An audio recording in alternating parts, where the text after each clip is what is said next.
Ok, fíjense, en esta última parte nosotros qué es lo que tratamos de discutir. Bueno, esto es como un cierre de lo que justamente son las 8 fases del modelo. Y en esta última fase nosotros tratamos de hacer como ese resumen general que engloban, bueno, todas las fases que fuimos discutiendo a lo largo de estos días. En esta última fase, bueno, además de hablar de lo que es el proceso de mejora continua, pues también insistimos un poco en discutir sobre lo que es el impacto del factor humano. Cuando hablamos del factor humano, el éxito de la implantación de todas estas técnicas, bueno, que ustedes tienen que, por ejemplo, seleccionar, aplicar métodos como el RCA, el RCM, el TPM, cualquiera de esas metodologías. El nivel de eficiencia con que se implantan esas técnicas depende mucho de quién, de justamente el recurso humano que ustedes utilicen para llevar adelante estas metodologías. Es decir, todas estas metodologías comerciales de optimización de confiabilidad y mantenimiento, ellas no se mueven solas. Es decir, ¿quiénes son los que hacen que obtengamos resultados de mejorar la confiabilidad, de mejorar la mantenibilidad, de mejorar la disponibilidad? Son las personas que están alrededor del activo. Es decir, usted tiene allí, bueno, personas de mantenimiento, de operaciones, de seguridad, de calidad. Si todo este grupo de personas o recursos humanos no están alineados con estos modelos de optimización, las herramientas aisladas no van a poder ayudarte a mejorar los procesos.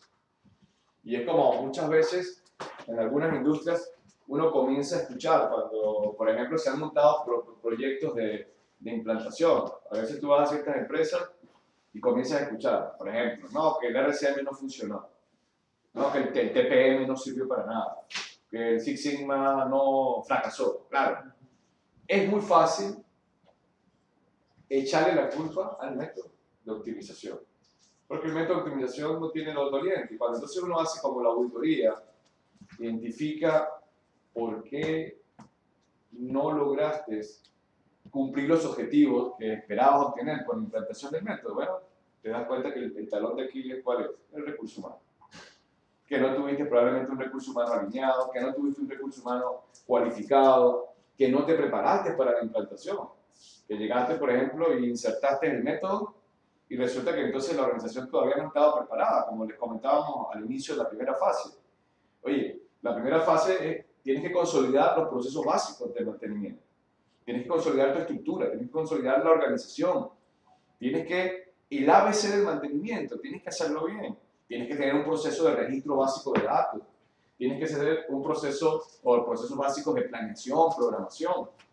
Si no se tienen todos esos procesos básicos de mantenimiento que supuestamente se analizan en la fase 1, lo que viene posteriormente, bueno, no va a tener una base sólida. Y entonces en cualquier momento esas metodologías se nos van a caer, pero se nos van a caer ¿por qué? Porque simplemente no tienen el soporte que sea capaz, bueno, de, por ejemplo, de asumir la carga de un proceso de RCM, como les comentaba el día de ayer. Entonces hay empresas que no, implantamos RCM y cuando finalizan, ¿qué entrega el RCM?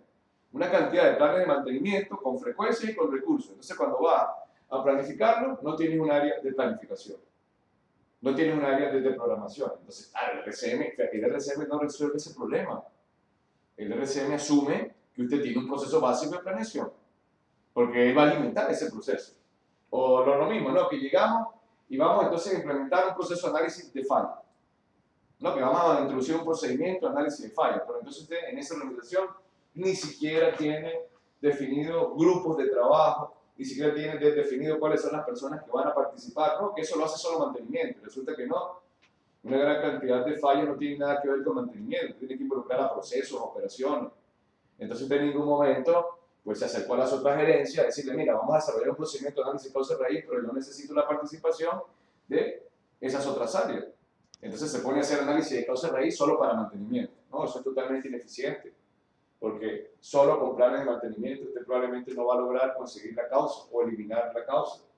Entonces, esta última parte justamente se refiere a eso, a toda esa estructura que tenemos que tener para soportar esas 8 fases. Y bueno, y dentro de esa estructura está el recurso humano, que pasa a ser fundamental dentro de todos estos procesos.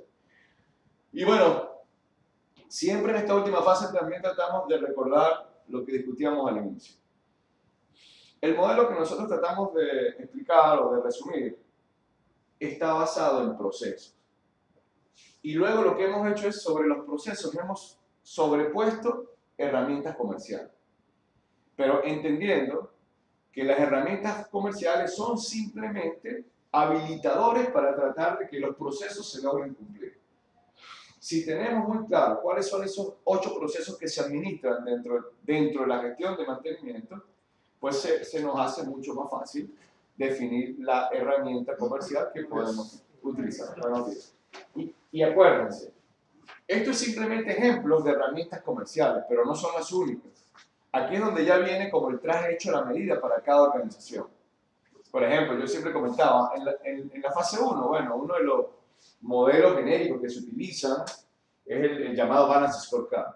Y esa es una herramienta que prácticamente utilizan las grandes corporaciones, pero esta no es la única manera de establecer los indicadores financieros del negocio, solo que es la más conocida, más nada.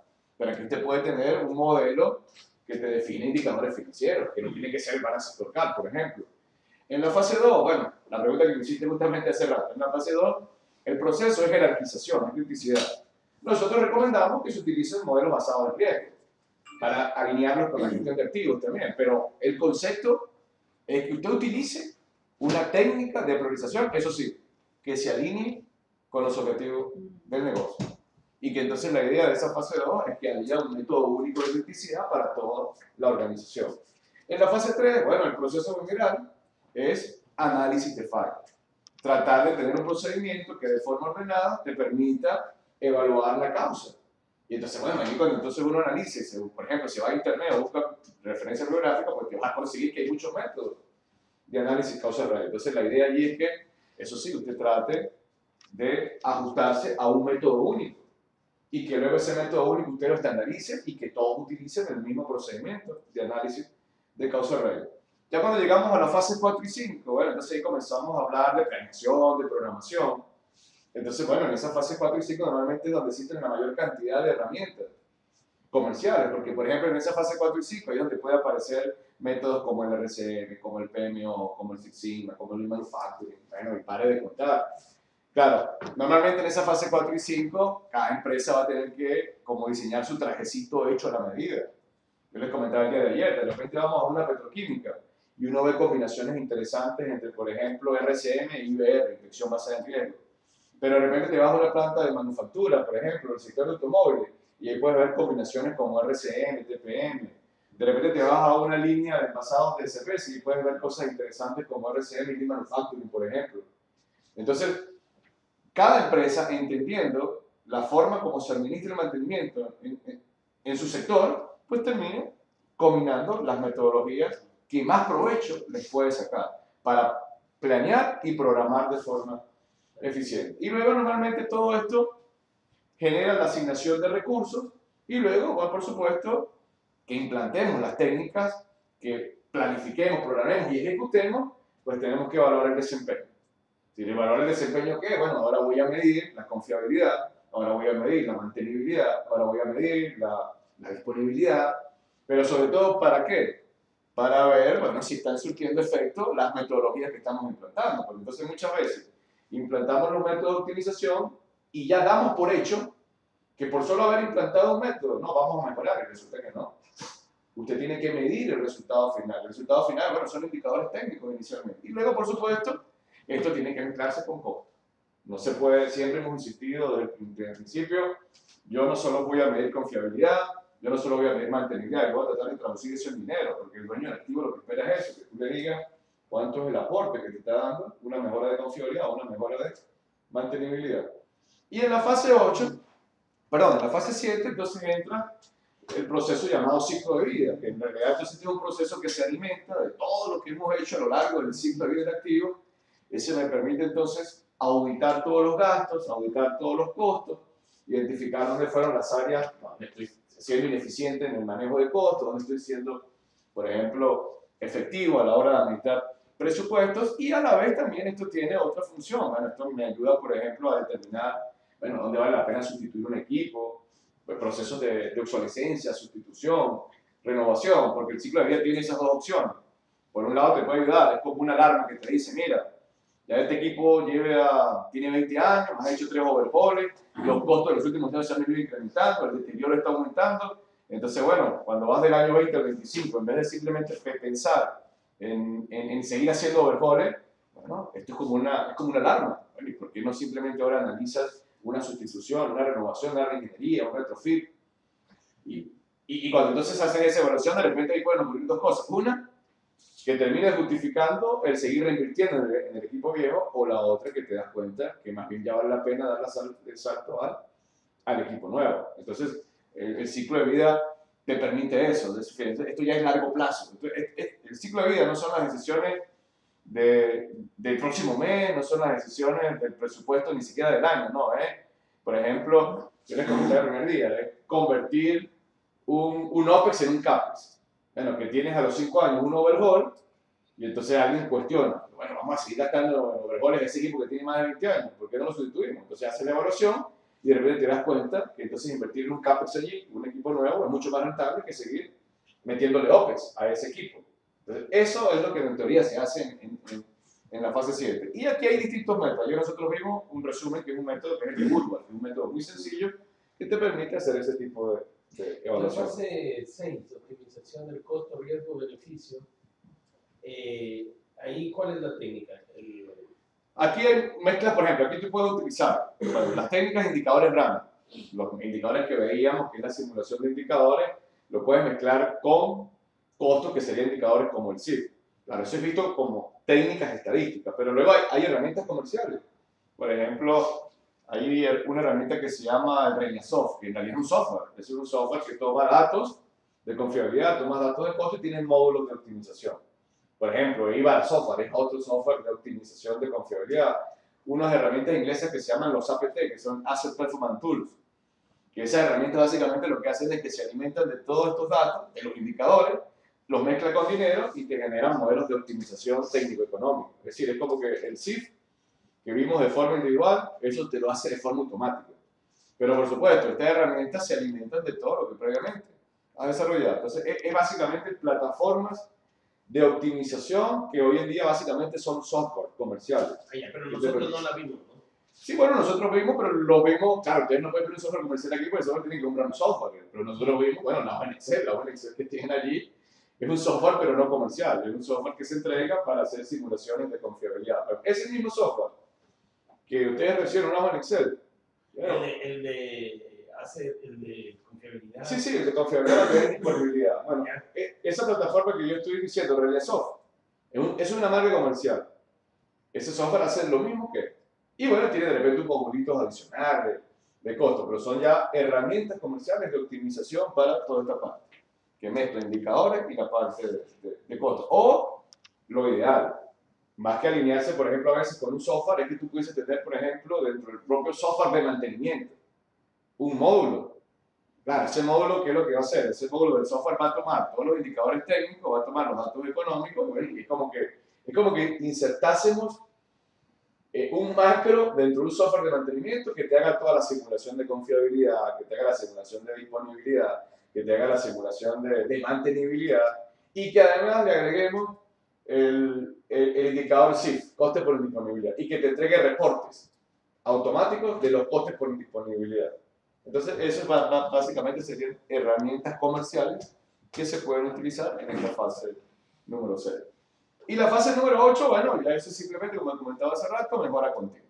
Es no quedarse en la zona de confort, es siempre cuestionarse de que hay una mejor manera de hacer las cosas. Y bueno, y también, esta fase 8 en realidad se convierte como en un auditor general de todo el modelo. Bueno, que hace 2 años decidiste utilizar una matriz de criticidad. Pero entonces imagínense ustedes que en esos 2 años la gerencia cambia la visión del negocio, porque eso puede ocurrir. Y entonces, ¿qué hace usted ahora? Entonces usted tiene que ajustar los factores que metió en el modelo de criticidad. Por ejemplo, imagínense ustedes que cuando diseñaron la matriz de criticidad, el factor seguridad, por citar un ejemplo, o el factor ambiente, no tenía un nivel predominante en la visión. Digamos, aparecía, pero aparecía como en segundo plano. Entonces, 2 años después, la gerencia, el corporativo, bueno, decide, no, mira, tenemos que cambiar la visión del negocio y tenemos que darle más importancia a la seguridad y al ambiente, por ejemplo. Entonces, modifican la visión. Entonces, 2 años antes, cuando usted desarrolló su modelo de criticidad, usted le dio más importancia ¿qué? A la producción. Pero era porque eso era lo que reflejaba la visión. Entonces, ahora, 2 años después, cambia la visión. Entonces, ¿qué tiene que hacer usted ahora en el modelo de criticidad? Reajustar el valor de seguridad. Entonces, ahora probablemente a ese factor tiene que darle más peso. Porque ahora para el negocio pasa a ser el factor más importante. O bueno, 2 años después, ustedes toman un método comercial como RCM y resulta que el modelo que tomaron como referencia, el autor de esa metodología, pues hace una modificación, agrega un paso nuevo. Entonces, ¿qué va a hacer usted? Bueno, usted primero lo va a revisar, usted dice, oye, sí, ese paso nuevo me va a ayudar a mejorar, entonces, ¿qué hace usted ahora? Bueno, viene y lo modifica en su procedimiento interno. Es decir, es siempre tratar de ir cuestionando que las metodologías que ustedes han desarrollado en ese momento, bueno, pueden ser mejoradas. Y así vamos. Entonces ese es un loop, un círculo que continuamente tiene que estarse reevaluando, tiene que estarse revisando. En esta parte también discutimos un poco sobre lo que hemos llamado el camino o la ruta de optimización de la confiabilidad operacional. Aquí hemos mencionado algunos métodos, nada más, no todos, pero siempre insistimos. Esta ruta debe diseñarse en función de las necesidades que tiene cada negocio. Ustedes a veces me han escuchado, bueno, yo he mencionado algunos ejemplos como, por ejemplo, empresas como Iberdrola, como Heineken, como Shell, que las he tomado como referencia por las experiencias que hemos tenido. Y bueno, muchas de esas empresas, por supuesto, ya tienen su modelo, ya tienen su ruta diseñada. Y bueno, y muchas de esas empresas pues tienen un recorrido ya mucho más amplio, con resultados reales. Ahora, ¿qué vamos a hacer nosotros? Bueno, no es que tenemos que ir a copiar esos modelos, no. Cada empresa tiene que diseñar su propia ruta de optimización. Y a lo largo de esa ruta, ¿qué es lo que van a ver? Bueno, distintos métodos de optimización. Ahora, ¿cómo se hace que esa ruta sea más eficiente? Teniendo un modelo de gestión que te guíe. Porque lo que ocurre muchas veces hoy en día es que entonces las empresas no se preocupan por tener su modelo de gestión de mantenimiento y confiabilidad. Entonces, ¿qué comienzan a hacer? Comienzan a aplicar, hasta con cierto desorden, muchas metodologías. Y entonces, por ejemplo, pasan los años y a veces entonces tú vas a este tipo de empresas y bueno, lo primero es que preguntas, bueno, ¿qué han hecho ustedes acá? Y comienzan, no, aquí hemos aplicado RCM, hemos aplicado RCA, hemos aplicado TTM, hemos aplicado Six, hemos aplicado Lean. Bueno, cuando te sacan su currículum es espectacular. Esta gente aplicó todos los métodos. Pero entonces luego tú le dices, pues, ¿cuál consolidaste? No, ninguno. Ahora lo que nos estamos preguntando, ¿cuál es el nuevo método? Es decir, ¿cuál es la nueva moda? Entonces son empresas que se mueven en función de la moda. Entonces es cierto, has aplicado muchos métodos, pero todos los métodos no los has aplicado bajo un modelo de gestión. Si no estás, es básicamente improvisando. Y entonces esos métodos, lo más seguro es que algunos te pueden dar algunos beneficios interesantes, pero otros no. Entonces simplemente estás allí como esperando hacia dónde se mueve el viento para ver qué método terminas implantando. Ahora, es muy diferente que esta ruta la marque un modelo de gestión. Porque, acuérdense, el modelo de gestión está basado en procesos, no en herramientas comerciales. Y si tú tienes claro cuáles son los procesos, entonces lo que tú te vas a preguntar, bueno, para este proceso, aplica esta metodología. Para este otro proceso, aplica esta otra metodología. Pero siempre tu guía son los procesos clave del mantenimiento. Y entonces, claro, ya luego sí puedes discutir. Bueno, esta metodología la utilicé por 2 años, me estoy dando cuenta que ya prácticamente no puedo sacarle más provecho. ¿Y ahora qué hago? Bueno, me pregunto si hay otro método que sea mucho mejor. Pero no simplemente porque es una moda, sino porque me estoy dando cuenta que ya yo puedo sacarle más provecho. O ya, por ejemplo, la organización ha madurado. Entonces ya de repente el método se quedó como un método básico. Entonces eso es lo importante, que toda esta ruta se construya en función de las necesidades y de entender cuáles son los procesos que se administran en cada organización. Y no simplemente limitarnos a copiar. No, bueno, muéstrame el organigrama de una empresa clase mundial. Muéstrame el organigrama de una empresa que le ha ido muy bien. Muéstrame los indicadores de una empresa que le ha ido muy bien para yo copiarlo. No, eso Eso es un error que es muy común, porque cada empresa tiene que diseñar su propia estructura, su propia organización y tiene que identificar las metodologías que más provecho les va a poder sacar. Ahora, lo que sí puedes aprovechar de empresas, por ejemplo, que ya se han consolidado, que ya tienen años utilizando métodos, es, claro, yo puedo acercarme a esas empresas, bueno, por ejemplo, qué sé yo, Shell. Entonces resulta que yo estoy trabajando en el sector petrolero, por citar un ejemplo, en una refinería. Entonces, bueno, Shell tiene una refinería con muy buenas prácticas, con años aplicando estos métodos, con modelos consolidados. Ah, bueno, yo me puedo acercar a Shell y decir, oye, mira, quiero ver lo que tú tienes.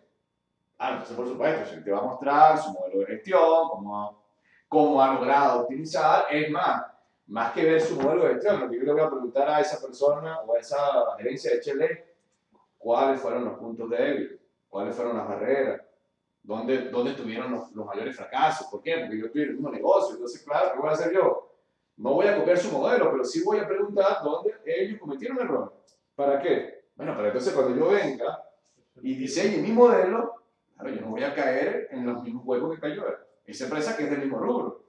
Entonces, eso sí lo puedo aprovechar. Entonces, lo que yo es ahora, diseño una ruta con menos problemas de las que diseñó Shell cuando arrancó, que probablemente arrancaron desde cero.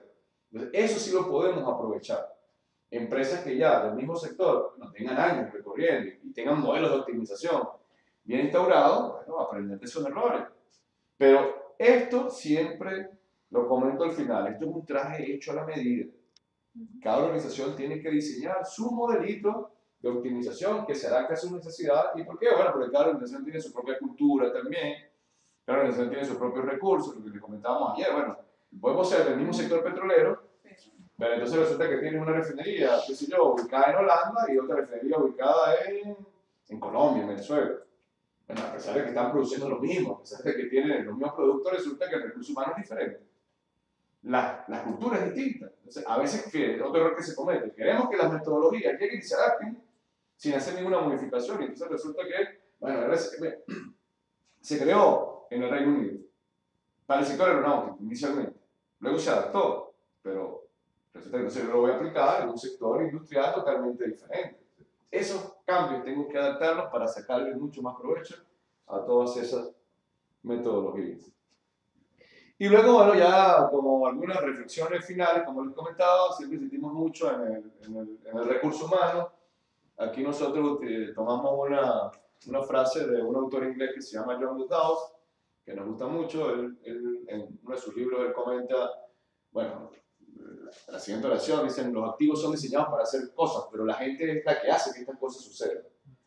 ¿Cómo es la traducción de esto? Bueno, las personas, véanlo de esta manera. Bueno, tú tienes los activos, bueno, son los equipos que usted tiene allí, pero ¿quiénes son los que hacen que esos activos se muevan? ¿Quiénes son los que operan? ¿Quiénes son los que mantienen? ¿Quiénes son los que producen? Bueno, el recurso que está allí. Es como decir, el recurso humano es el combustible para esos activos. Y sin ese combustible, por supuesto, esos activos no van a funcionar. Y si ese combustible pues, es ineficiente, es de baja calidad, sería la referencia, bueno, si el recurso humano no está bien adiestrado, no está alineado, pues eso también no va a caminar bien. Entonces, la materia prima más importante para que estos métodos de optimización tiendan a surtir un efecto positivo, bueno, es el recurso humano. Si yo no puedo desligar el recurso humano de la tecnología. ¿Por qué? Porque el asumir que por simplemente implantar un método de optimización voy a mejorar, eso no es cierto. Hay una cantidad de fracasos donde van empresas que han aplicado muchos métodos de optimización y simplemente el método al final se ha convertido en ¿qué? En un gasto. ¿Y en un gasto por qué? Bueno, porque cuando analizas, como comentaba hace rato, pues te comienzas a dar cuenta que el recurso humano no estaba preparado para recibir, por ejemplo, esa metodología. O metiste el método a destiempo. Pero todo eso tienes que alinearlo con ese factor o ese recurso humano asociado a tu entorno operacional. Las cuatro perspectivas del Balance Scorecard, ¿no? Claro. Que son los indicadores, procesos, el personal. El factor humano. Y bueno, y aquí también se hace un pequeño énfasis con respecto a lo que son los equipos naturales de trabajo que participan en esta dinámica de optimización. Fíjense, siempre insistimos en esto. La idea es que estos grupos que participan en procesos, llámese por ejemplo RCM, RCA, cualquier método de optimización, tienen que ser equipos multidisciplinarios. No cometamos el error de solo meter en estos grupos a personal de mantenimiento. Porque entonces terminamos simplemente generando un proceso que no optimiza de forma integral, sino que optimiza parcialmente. Y bueno, y ese parcialmente muchas veces es hasta ineficiente. Porque entonces solo queremos que participen en estas dinámicas los de mantenimiento. No traemos a operación, no traemos a calidad, no traemos a procesos. Entonces todos los problemas que tienen que ver con esas áreas no los analizamos. Y resulta que entonces que el plan de mantenimiento pues minimiza muy pocos problemas. Entonces la idea es que haya una visión integral. Entonces es conformar equipos multidisciplinarios, que en estas dinámicas de análisis participe, por ejemplo, el operador, participe el área de procesos, bueno, mantenimiento en sus distintas especialidades. Bueno, que si aplicamos RCM, no que traigamos nada más mantenimiento, no, tenemos que tener operaciones, procesos, la calidad. Que vamos a analizar una falla, no, tráeme solo mantenimiento, yo no quiero que queden de operaciones, yo no me hablo con él, por ejemplo. No. Entonces resulta que te pones a hacer una investigación, un análisis de fallas, donde solo trajiste mantenimiento y las únicas hipótesis que montaste fueron las de mantenimiento. Entonces, lo que sale de ese análisis de fallas es que planes de mantenimiento, nada más. Y entonces 2 meses después, vuelve a fallar. Y cuando analizan, no, pero es que el plan de mantenimiento no resuelve la causa es operacional. No, pero ¿y por qué no invitamos a las operaciones? No, porque ese es enemigo, ese es un diablo. Bueno, porque eso no me interesa que sea tu enemigo. Te tienes que traerlo acá para ayudarte a solucionar el problema, porque es el activo. El activo lo pega y lo mantiene. Bueno, ese paradigma todavía se mantiene en algunas empresas que, claro, islas independientes. Mantenimiento por un lado y operaciones por otro lado. Y solo nos reunimos, bueno, cuando sea necesario. Y eso cuando sea necesario prácticamente nunca. Entonces cada quien está generando rutas distintas. Entonces no hay puntos de encuentro. Entonces estas técnicas de optimización van contra eso. ¿Quiénes son los que tienen que optimizar? Equipos multidisciplinarios de distintas áreas. Y ahí tienen que pertenecer, entonces, tienen que aparecer mantenimiento, operaciones. Y es más, no son solo personas internas. Fíjense aquí el concepto de qué, del especialista externo. A veces tú necesitas traer un tercero, porque tú no te la sabes toda. Y ese tercero muchas veces, ¿quién es? Por ejemplo, el fabricante, el representante técnico, que yo lo voy a traer a esta dinámica. Y bueno, y también él tiene que darse cuenta de que, por ejemplo, a pesar de que él puede ser el fabricante, a pesar de que él fue el que construyó el equipo, él no tiene por qué ser el que más sabe del equipo, porque del otro lado hay experiencia. Pero entonces yo aprovecho eso. Bueno, de este lado tengo gente que conoce la parte práctica del equipo y también estoy trayendo el fabricante. Esa mezcla es interesante. Es más, es un ganar-ganar para ambos. ¿Y por qué? De este lado, pues tú tienes una persona que conoce muy bien lo que es el diseño del equipo, pero de este lado, el fabricante dice, oye, pues yo voy a estar con un técnico de 20 años, pues ellos me van a ayudar también a corregir algunos problemas de diseño. Entonces, siempre esa visión de formar equipos multidisciplinarios para, en este caso, implantar todas estas técnicas de optimización. Y bueno, tener en cuenta que esa persona, bueno, tiene que tener, que son los llamados facilitadores de la metodología. Ahí es donde entran los llamados ingenieros de confiabilidad. Cuando existe esa figura, bueno, entonces esa persona básicamente tiene que tener buenas capacidades de, ¿qué? De comunicación, de reuniones, de poder facilitar reuniones de trabajo. Y claro, un buen nivel técnico, pero inicialmente la parte más importante son cualidades personales como confianza, liderazgo y que les sea fácil administrar reuniones de trabajo. Porque toda esta dinámica de implantación como RCM, RCA, TPM, la base de eso ¿cuál es? Conformar un equipo multidisciplinario. Y la dinámica, cuando hablábamos ayer de RCM o RCA, la dinámica de esto normalmente ¿qué es? Bueno, formar un grupo, buscar un espacio de tiempo, hacer reuniones de trabajo, y entonces ahí tienes que tener un conductor, y ese conductor tiene que ser el facilitador, que es el que va a administrar todos estos procesos en distintas reuniones de trabajo. Bueno, ya como discusión final, aquí hemos tomado como referencia justamente lo que sale en la parte final de la norma ISO 55000, que son los beneficios generales. Y ahora es cómo alineas un proceso de gestión de mantenimiento, en donde hay procesos técnicos y procesos administrativos, pero bueno, esto lo tienes que alinear con qué. Claro, lo ideal es que lo alinease con tu modelo integral de gestión de activos. Y si ese modelo integral de gestión de activos está en una empresa donde está buscando una potencial certificación, bueno, la idea es que el proceso de gestión de mantenimiento te ayude a lograr la certificación. Pero no confundirnos. El primer día lo hemos aclarado. El proceso de gestión de mantenimiento no es gestión de activos. La gestión de activos es un proceso estratégico, es un proceso que está arriba, en la punta del iceberg, es la misión, son los objetivos estratégicos del negocio, es la junta directiva, son los CEOs que tienen que tener la visión estratégica del negocio.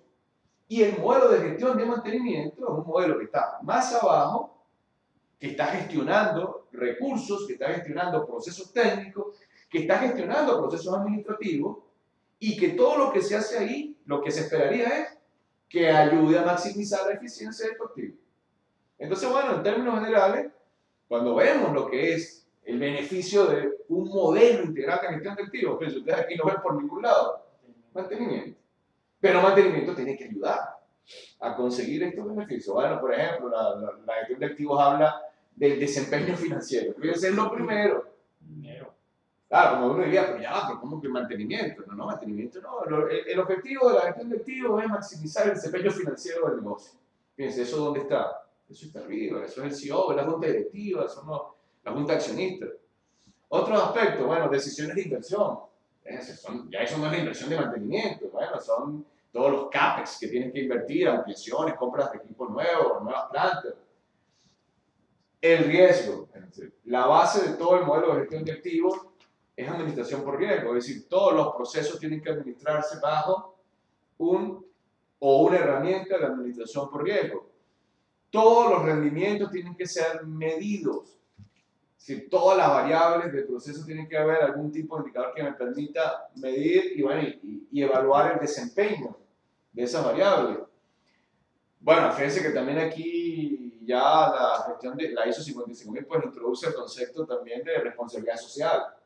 Claro, arriba existe mucho el desempeño financiero, pero eso no puede ser a costa, por ejemplo, de destruir el ambiente, de destruir la seguridad de las personas, no, tiene que haber algo asociado a responsabilidad social. Entonces, es como el equilibrio.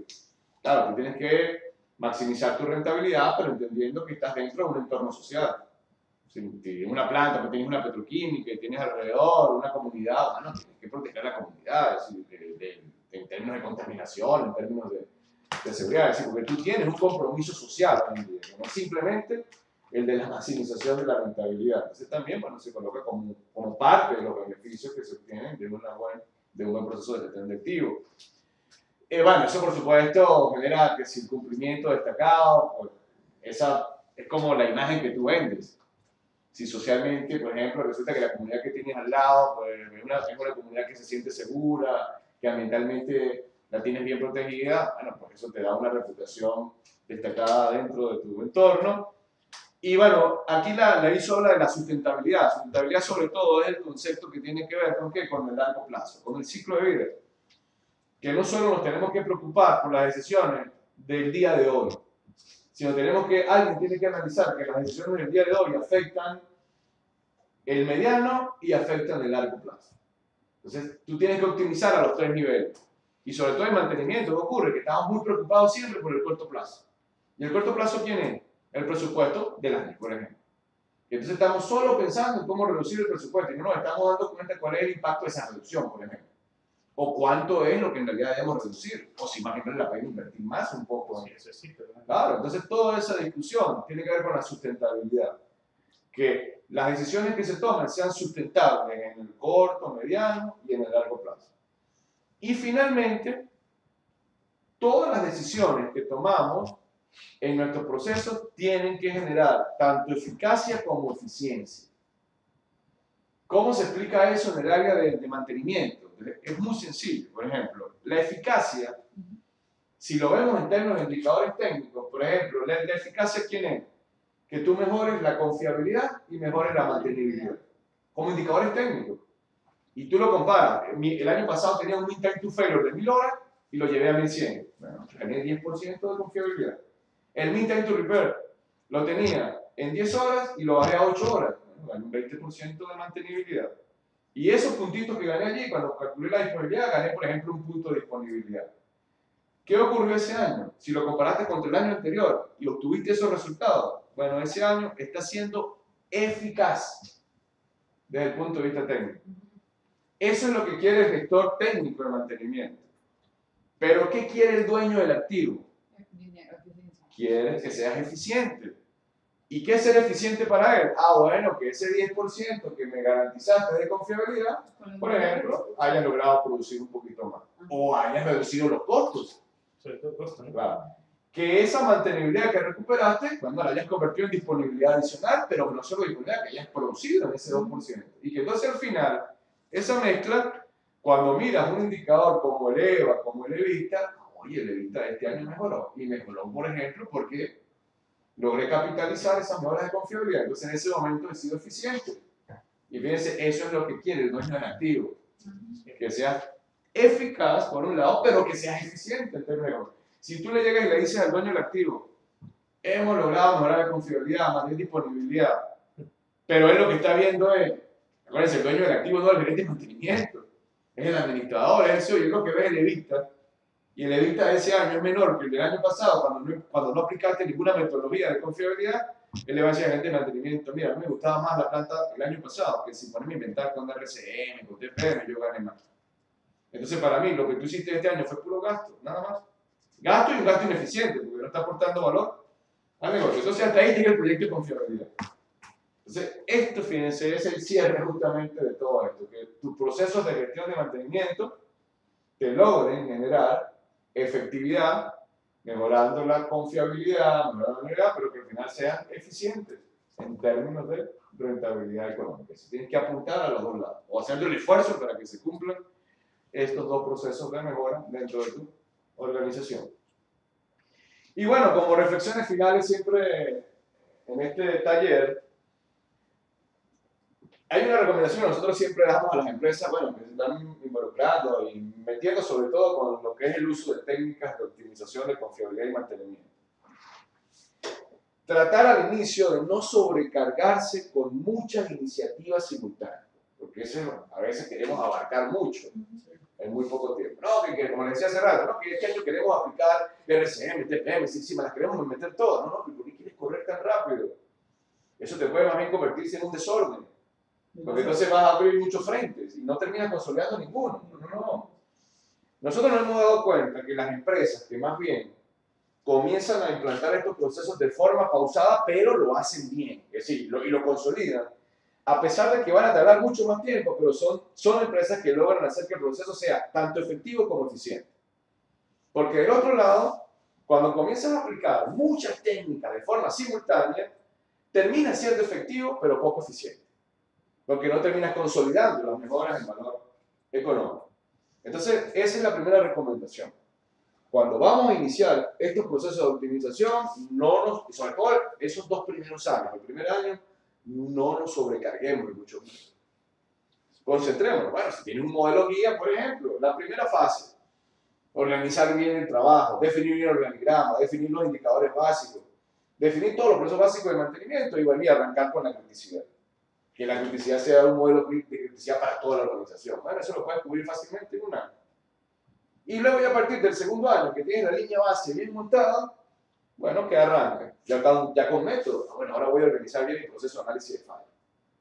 Entonces salgo al mercado, busco qué métodos hay, los procedimientos, lo estandarizo, lo convierto en una herramienta de uso común para todos.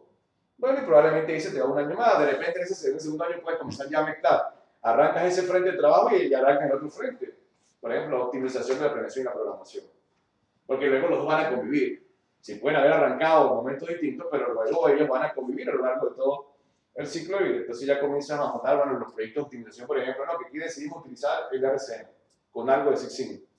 Entonces, bueno, mezclas esto con el proceso de análisis de fallo. Probablemente ahí se te va el segundo y tercer año. Y ya el cuarto, quinto año, bueno, comienzas fíjense, ya el cuarto y el quinto año, que comienzas a recoger la buena cosecha. Porque el desempeño de los equipos se va a medir en términos de indicadores. Entonces, normalmente esos indicadores no los vas a poder medir los primeros meses. Bueno, lo vas a poder medir, pero probablemente no ves todavía ningún cambio. O sea, lo primero es que te mantengan aquí 5 años en la empresa. Claro. La idea, por supuesto, tú tienes que ir a discutir, si vas a montar un proyecto de esto, tienes que discutir con la gerencia. Pues la gerencia probablemente te va a decir, oye, pero ¿en cuánto tiempo puedo obtener yo algunos beneficios? No es que tienes que esperar los 5 años, es decir, en los 5 años puedes montar el modelo completo, pero ya en el primero y segundo año tú vas a entregar algún tipo de beneficio. Por ejemplo, cuando comiences inmediatamente en la fase 3, bueno, ya el modelo de criticidad. Si tú no tenías un modelo que te priorizaba, sino tomabas decisiones un poco desordenadas, bueno, ya el modelo de criticidad, simplemente por ordenar las prioridades, y ahí eso te permite asignar recursos de forma más eficiente. Pero ¿dónde vas a poder en realidad ya comenzar a medir los primeros beneficios reales? Con la fase 3, la aplicación de técnicas de análisis de falla. Y si esa fase 3, por ejemplo, la comienzas a implantar al final del primer año, bueno, con las primeras investigaciones que hagas y que dirijas bien esos análisis, y ahí eso sí lo capitalizas prácticamente de inmediato. Porque si estás tomando, por ejemplo, un mal actor, ¿no? El equipo que me está fallando 10 veces al año, que más o menos una falla aproximadamente cada 2 meses, cualquier cosa que tú hagas allí, bueno, en menos de 3 meses ya lo capitalizas. Porque si tú cambias el mean time to failure de 1 a 3 meses, ya estás mejorando el doble. Entonces, eso lo puedes medir prácticamente de inmediato. Entonces, es como que tú dices, bueno, me voy a preparar el primer año y al final del primer año voy a meter ya mis primeros análisis de fallas para también que la gerencia vea, lo que tú dices, de repente la gerencia no está dispuesta a esperar 5 años para mostrarle un resultado positivo. Entonces, yo te lo voy a mostrar al final del primer año. Pero eso sí, cuando le muestres el resultado, quiere decir que, mira, los otros resultados de las distintas metodologías vienen para mediano y largo plazo. Porque yo no te puedo dar todos los resultados, porque a veces no, como te mostré un resultado con RCA que fue muy bueno, entonces como estamos aplicando RCM, quieres que también en el mismo mes con RCM entreguemos resultados, y te vas a tener que decir, no, pero es que RCM es una metodología de largo plazo. Ahí sí vas a tener que esperar mínimo, como le decía yo, de 9 meses a un año, para ver un resultado real, visto como proceso integral. Recuerden que el RCM es para el equipo completo, para el sistema. Pero en el corto plazo le vas entregando beneficios con esa otra metodología. Claro, hay que escoger el área de la empresa donde está más débil la situación. Y con áreas, por supuesto, eso es clave al inicio, donde arrancas tus planes piloto. ¿Dónde vas a arrancar tus planes piloto? Bueno, en áreas donde en realidad hayan oportunidades para poder también enganchar a la gerencia. Porque entonces se te ponen unos errores que a veces cometen en las empresas, que en la primera parte, como comienzan a ver que las metodologías son un poco complejas, dicen, no, pero vamos a comenzar a hacer los planes pilotos en equipos que sean sencillos, para aprender nada más. Y luego, bueno, no, eso es lo peor que usted puede hacer. Porque aplica bien la metodología, pero no entrega ningún resultado, probablemente en términos económicos. Entonces, la gerencia se va a cansar. No, esos métodos no sirven para nada. Desde el inicio, todas estas aplicaciones tienen que ser retadoras y tienen que hacerse en áreas críticas. Porque si no, lamentablemente, no vende. No vas a vender. Sí, y es una especie de estrategia de marketing. Y más, en una empresa que está introduciendo la confiabilidad, donde vamos a asumir que en esta empresa no hay cultura de hablar de confiabilidad ni nada. Entonces, claro, el dueño del activo no va a comer simplemente con que no, mejoramos la confiabilidad. No, ahí le tienes que decir cuánto estás aportando en valor económico con la mejora de la confiabilidad. Entonces, hay que saber apuntar muy bien al principio en esas áreas críticas de oportunidad para que podamos sacarle el beneficio a los métodos que vamos a implementar. Y bueno, así como estamos comentando que la idea es arrancar dando pasos lentos pero seguros y consolidando métodos, no una gran cantidad, sino pocos métodos al principio, bueno, hay que tener cuidado a veces no caer también en la zona de confort. A veces entonces nos conformamos con el método que aplicamos, obtuvimos buenos resultados y no queremos seguir hacia adelante. No, ya, esto me causa reír suficiente, no hagamos más nada. Y resulta que tienes otra área que es más compleja, pero que no quieres dar el salto a optimizarla, por ejemplo, la prevención y la programación. Si no te caíste en la zona de confort, de buenos resultados con los análisis de falla. No, tienes que ir hacia la otra, porque el análisis de falla en un momento va a minimizarse. Entonces, bueno, siempre dar esos saltos y tratar de que cuando se montan todos estos modelos de optimización, no caer en la tentación de simplemente aplicar estos métodos como simples modos pasajeros. Saludos. Que eso es muy común. Bueno, hay empresas que de repente tienen a un gerente de mantenimiento, que se acerca, bueno, a un congreso.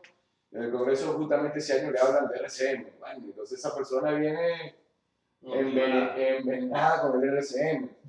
Y entonces llega a la planta y a todo el mundo dice, bueno, señores, este año es RCM, nada más. Y bueno, ¿pero qué es eso de RCM? No, eso es el método que las grandes empresas están implantando y les ha ido muy bien.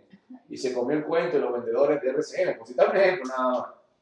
Y entonces se monta en ese proyecto, sin justificarlo, sino simplemente porque le dijeron que era muy bueno.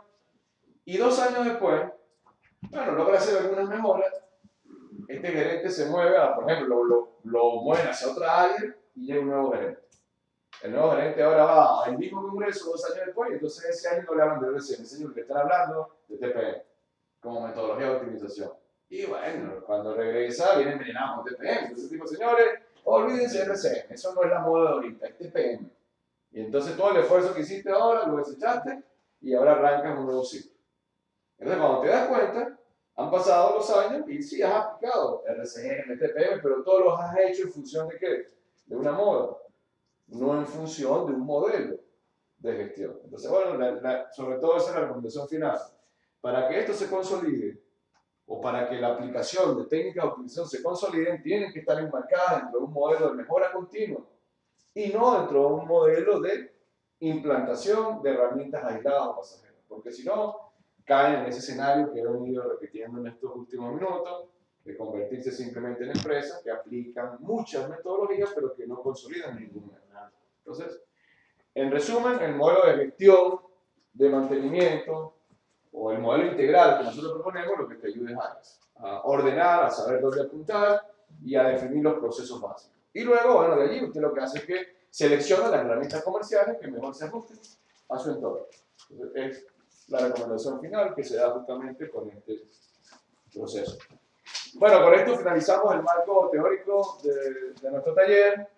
Normalmente lo que hacemos a continuación, bueno, damos unos 10-15 minutos para que reposen un poquito antes de presentar el examen.